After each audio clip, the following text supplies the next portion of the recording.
video. Hi guys, welcome to today's video. In today's video, we'll look into a scenario. We'll look into our alternate future North America series. And well, the first thing is, Mexico wants more land because they lost so much in the north. Yes, in multiple conflicts they lost land. They're desperate for any amount of land, with them believing to take over Panama is their best move, as they see it as an opportunity to conquer the Panama Canal to make money. Yes, it's all about making money. What a surprise. As they advance down both coasts. And well, they cut across over here and they start taking over the Nicaragua lands. As they're starting to move down into Costa Rica.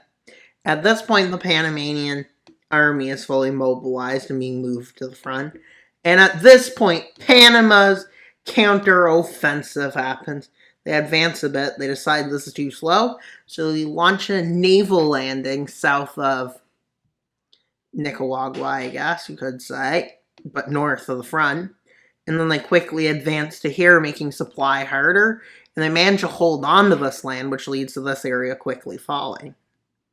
And as they move back, they manage to get more people to resist Mexico's army. Yes. They're headed to something else. And while Mexico is shocked as their offensive has failed against such a weak nation. And well, they start moving into Honduras and El Salvador. And they cause the second football war. No, I'm kidding. That won't happen. It's not even real. But they start advancing forwards to over here. And then they advance like this and they take over these lands. And at this point, they start advancing into the Yucatan Peninsula.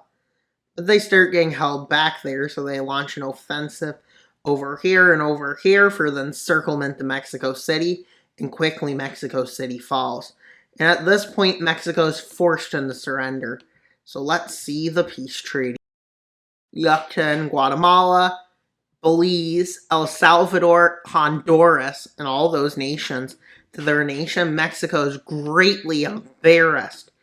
And while revanchism starts to rise within the people, looking for revenge on all nations that they claim wronged them.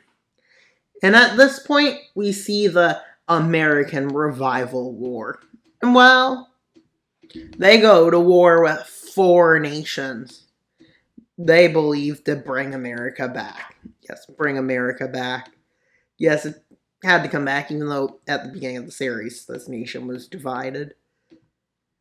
So I guess they couldn't keep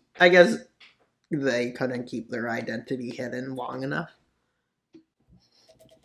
And well, they quickly moved into Florida against their forces, neutralizing the forces here, making them not a threat. Now they can just hold the front like that. And then they move into Tennessee and Kansas with a rapid advance. And they also move into Missouri, cutting it off from those nations. And well, the first nation to fall is Kentucky, followed by Missouri, then Tennessee, and then they manage to take over Florida. Them conquering most of the East Coast. Guess what? Nope. They still are not done with their goal and operation. And well, they decide to go to war with the Detroit Pact. This is still part of the American Revival War.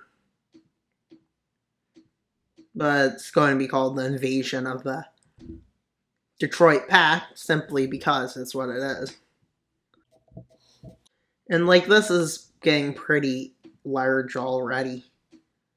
As they move into Illinois, the puppet of all of these nations, and these nations quickly start falling as there's a lot of sympathetic views to bringing back this nation, making it hard for them to fight, and that leads to them falling even quicker.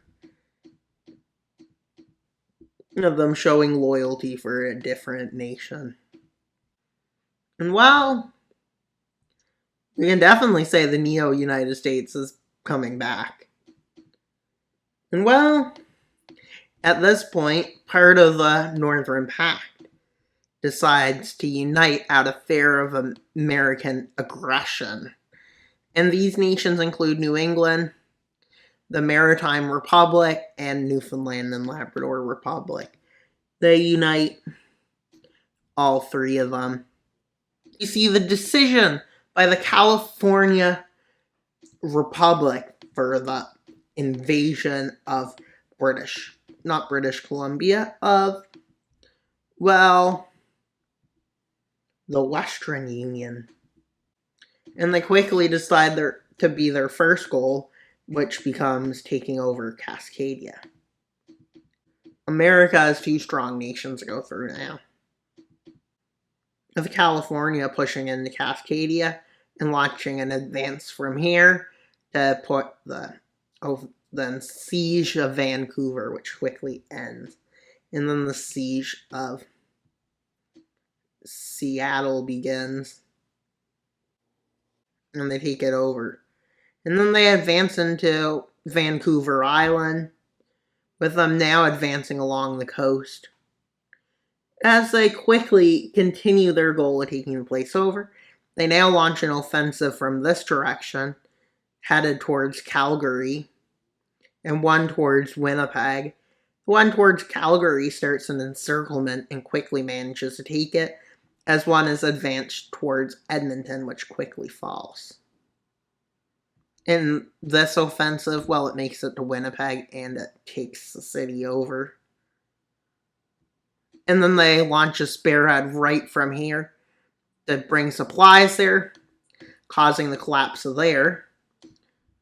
And well, they start taking over the land up here through another encirclement, and after they pull it off, the Western Union agrees to surrender. So let's see the peace treaty. Cascadia, British Columbia, and some border territories to make the border square. Who knows what the necessity of that was, but the California Republic is even bigger. I'm sure the mighty American revival nation will probably take it back. And well, that's all for today's video. Please like, subscribe, and comment. Wild Mapper out, and I'm gonna you subscribe. Bye, guys.